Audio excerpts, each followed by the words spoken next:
হচ্ছে সব থেকে গুরুত্বপূর্ণ হচ্ছে হাইপোথ্যালামাস। হাইপোথ্যালামাস হচ্ছে এদের বাপ। কেন বাপ বলছি এদের বাপ? এটি শরীরের ভেতরে থাকে। কোথায় থাকে? শরীরের ভেতরে থাকে। এই জায়গায় হচ্ছে হাইপোথ্যালামাস থাকে। হাইপোথ্যালামাস হাইপোথ্যালামাস এর কাজ কি? শরীরের ভেতরের যে সমস্ত কাজকর্ম চলছে সেটা ইনপুট দেবে। যেমন আমার শরীরে এখন পেটের ভিতরে ব্যথা করছে, পেটের ভিতরে ব্যথা করছে, তো হাইপোথ্যালামাস রিপোর্ট গেছে যে ব্যথা করছে, মুখে বল।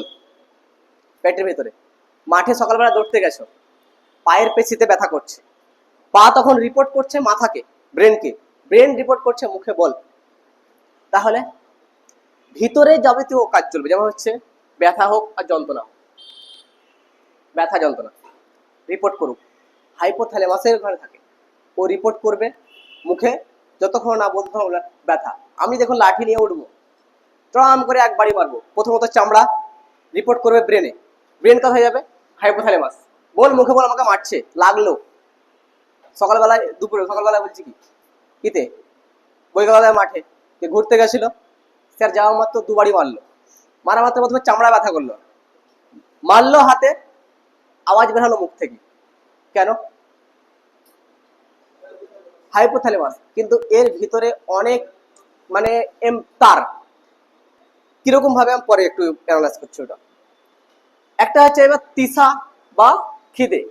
যেমন আমার এখন জল তৃষা পেয়েছে, মনে করো আমি জল খাবো, তো রিপোর্ট কোথা থেকে দিবে?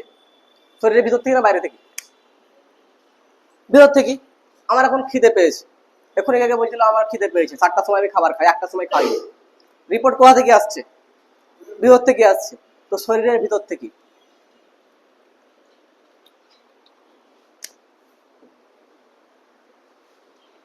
যে ঘুম, আমাদের ঘুম পাচ্ছে, মনে করো রাতে 11টা 12টা বেজে গেছে, ঘুমটা বাইরে থেকে আসছে না ভিতর থেকে আসে? তাহলে ভিতর থেকে আসে। তারপরে হচ্ছে আমাদের রাগ। ধরো কেউ তোমাকে ডেকেছে, কাউকে বলেছে যে 4টার সময় দেখা করতে পার্কে, ও 3টার সময় চলে গেছে, বসে আছে, ও এক্সাইটমেন্ট যে আমি চলে যাই আগে, ও গেছে 5টার সময়। এবার কি হবে? খেলা হবে। কি হবে? রাগ। আমি 3টের সময় আসতে বললাম, তুই 5টার সময় কেন এলি? খেলা হবে, আশেপাশে মজা নিবে, আনন্দ, আশেপাশে বস কি করছে? মজা নিচ্ছে। আর ওদের কি হচ্ছে? রাগ আনন্দ হচ্ছে। তো রাগ আনন্দ কোথাতে কি হয়? হাইপোথ্যালামাস। হাইপোথ্যালামাস। তাহলে রাগও হয়, আনন্দও হয়। আমি যে কারণে রাগ করছি, অন্য কেউ সে কারণে খুশি হচ্ছে। তোমাকে পড়ার জন্য তোমাকে দুবারই মেরে দিলাম, তোমার রাগ হয়ে গেল, পাশে যাই কজন খুশি হয়ে গেল, আজ ওকে মেরে দিয়েছে, তোমার রাগ হলো, ওদের খুশি হলো। তোমারও ব্রেন ওদেরও ব্রেন, তোমার কি করছে? হাইপোথ্যালামাস অ্যাক্টিভেট হচ্ছে আমার রাগের জন্য, ওদের কিসের জন্য? খুশি। ওদের হ্যাপি হরমোন রিলিজ হচ্ছে, আর তোমার স্যাড, যে আমাকে অতজন স্টুডেন্টের মধ্যে আমাকেই চুল ধরে মারলে। হাইপোথ্যালামাস। এরপরে হচ্ছে যেমন হচ্ছে মূত্র মল। মূত্র মল সকালবেলায় বা দুপুর বেলায় আমরা মল মূত্রে পায়খানা টয়লেটে যাই, আমরা কি বলি বাইরে থেকে না ভিতর থেকে আদেশ আসে? হাইপোথ্যালামাসে আদেশ দেয়।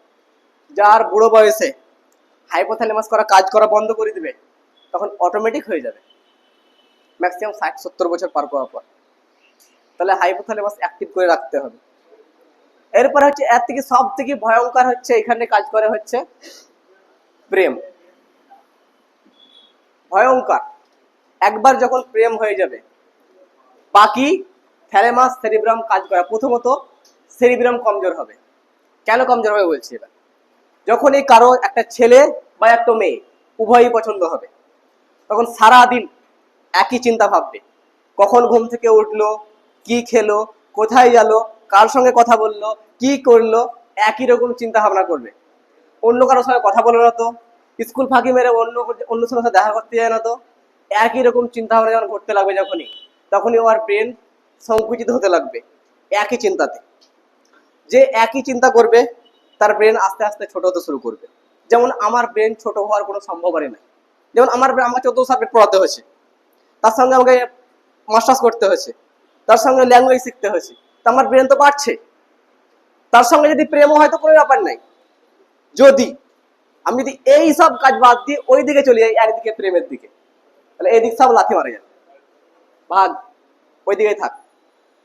তাহলে আমাদেরকে সুস্থ যদি রাখতে হয় তো আমাদেরকে পাওয়ার ব্যালেন্স করতে হবে, কাকে কোনখানে সময় দিতে হবে।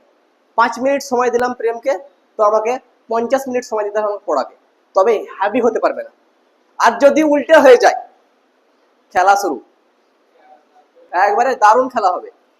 এর খেলাতে ডাইরেক্ট যতক্ষণ পর্যন্ত লাথি না খাবে ততক্ষণ পর্যন্ত শেষ হবে না।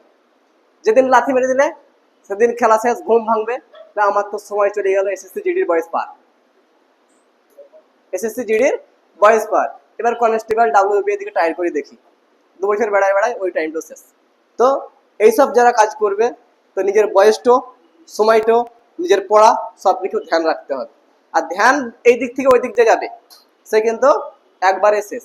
একবার যে রাস্তায় চলে যাবে লাথি খেয়ে ঘুরিয়ে আস্তে আস্তে ওর সময় কিন্তু শেষ, এসএসসি জিডি আর লাইফ থেকে চলে যাবে, পুরো শেষ।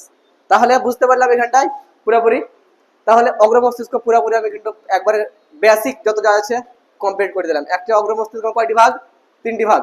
ঠিক আছে, সেরিব্রাম, থ্যালেমাস, হাইপোথ্যালেমাস। সেরিব্রামের কাজ কি? জিজ্ঞাসা, মেমোরি, আমাদের সব স্টোর করা। ইমোশনাল, আমাদেরকে ইমোশনাল ব্যালেন্স করতে হবে, যার সামনে কান্না করে করলে হবে না। এমনকি মানে ভাল লাগে না, খাবো না, উঠবো না, বসবো না, যাবো না, করবো না, খাবো না, এরকম করলে হবে না। ডাকছে সঙ্গে সঙ্গে যেতে হবে। জিজ্ঞাসা করতে হবে যে আমার কেন হবে না, আমি কেন পারবো না, কেন পারবো না। চিন্তা করতে হবে সবসময় পজিটিভলি, নেগেটিভ চিন্তা করলে পরে একই কথা ঘটতে থাকবে। এবার সব কানেক্ট করছে, তুমি চিন্তা কিভাবে চিন্তা করবে, ধরো এবার তুমি প্রেমের ব্যাপারে চিন্তা করবে, ঘৃণার ব্যাপারে চিন্তা করবে, যাকে প্রেম করবে তাকে ঘৃণা করবে। চিন্তা তুমি ওখানে ঘুরে যাবে এখানটাই, তোমার মেমোরির আলটিমেট তোমার সেরিব্রাম লস হবে। এই যত যা পড়ালাম এখান থেকে, ধরো এখান থেকে শুরু করি, এই আলটিমেট তোমার এইখানটায় গিয়ে চিন্তা করবে, চিন্তা গেলে তোমার মেমোরি লস হবে। আর মেমোরি লস হয়ে গেলে তুমি সে গাজনি হয়ে যাবে, সে বলে না ভালোবাসার প্রথমে আঞ্জান দেখে নেবে, যদি না সিনেমা যদি বিশ্বাস হয় তারপরে গাজনি আর তেরে নাম দেখে নেবে, তাহলে বিশ্বাস হয়ে যাবে যে কিভাবে পিটালছে। তো একই রকম সেম কানেক্ট, একে অপরের কানেক্ট আছে, একটু ডিসব্যালেন্স করবা পুরোপুরি শেষ। তো থ্যালেমাস শরীরের বাইরে কাজ করে, থ্যালেমাসে আছে নাক, জিভ, ত্বক। নাকে বলে দিলাম, জিভে বলে দিলাম, ত্বকে বলে দিলাম। হাইপোথ্যালেমাসের মধ্যে শরীরের ভিতরে পেট ব্যথা, বুক ব্যথা, খিদে, পিয়াস, ভোগ, ঘৃণা, রাগ, আনন্দ, দুঃখ, কষ্ট সব হাইপোথ্যালেমাস থেকে। তাহলে আমাদের একটা পার্ট 66% পড়ে নিলাম, আর বাকি থাকছে আমাদের 44%। তাহলে এটুকু শেষ করবো আস্তে আস্তে।